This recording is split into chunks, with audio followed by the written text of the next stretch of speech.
छले कोई बुझे छले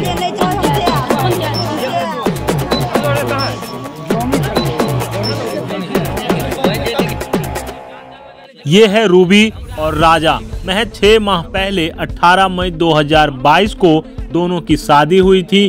दोनों अपने जीवन को लेकर कई सपने संजो रहे थे, लेकिन एक दर्दनाक कार हादसे में दोनों की जान चली गई और साथ में जान गई राजा के दोस्त विकास की। तीनों एक कार से मधुबनी के विस्फी स्थित अपने गांव लौट रहे थे। मड़ैया चौक के पास कार नहर में पलट गई, जिसमें तीनों की जान चली गई। नमस्कार। सबकी तरह मैं मेहनत करने से पीछे नहीं हटता। हमारी मेहनत ही हमें जीवन में आगे लेके जाती है। पर कई बीमारियां ऐसी हैं जो हमारे कदम को जिंदगी भर के लिए रोक देती हैं। भारत में सालाना हजारों लोग हाथी पांव नाम की बीमारी की चपेट में आकर जीवन भर के लिए अपाहिज हो जाते हैं। मलेरिया की तरह ही हाथी पांव एक मच्छर के काटने से फैलता है और ये याद रखिए कि हाथी पांव का कोई इलाज नहीं है।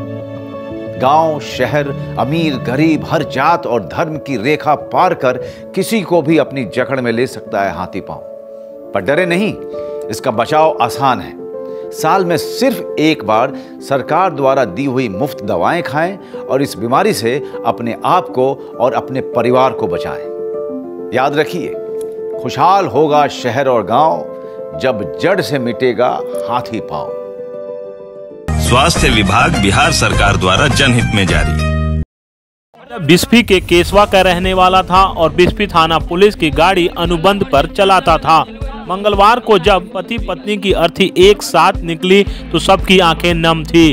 राजा अपनी पत्नी रूबी को लेकर ससुराल से लौट रहा था। उसका दोस्त विकास साथ में था, वही गाड़ी चला रहा था। विकास अविवाहित था और उसके पिता बिंदेश्वर यादव किसान हैं। हृदय विदारक घटना से पूरे गांव में मातम का माहौल पसरा हुआ है। घटना स्थल पर मिले साक्ष्यों के अनुसार लगता है कि राजा ने अपनी मौत से पहले काफी संघर्ष किया, लेकिन वह मौत को हरा नहीं पाया। घटना के बारे में जिसने भी सुना वह गांव की ओर दौड़ा, परिवार की ओर दौड़ा। विकास के परिवार वाले इस बात को लेकर काफी पछता रहे थे कि आखिर उन्होंने विकास को क्यों भेजा था। डॉट लाइव के लिए बिस्फी से सहयोगी की रिपोर्ट। नमस्कार। सबकी तरह मैं मेहनत करने से पीछे नहीं हटता। हमारी मेहनत ही हमें जीवन में आगे लेके जाती है। पर कई बीमारियां ऐसी हैं जो हमारे कदम को जिंदगी भर के लिए रोक देती हैं। भारत में सालाना हजारों लोग हाथी पांव नाम की बीमारी की चपेट में आकर जीवन भर के लिए अपाहिज हो जाते हैं। मलेरिया की तरह ही हाथी पांव एक मच्छर के काटने से फैलता है और ये याद रखिए कि हाथी पांव का कोई इलाज नहीं है।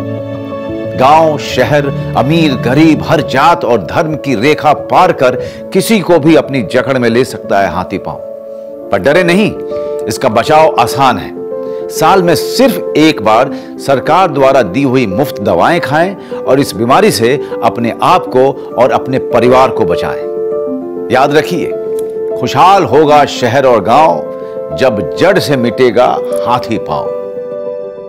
स्वास्थ्य विभाग बिहार सरकार द्वारा जनहित में जारी।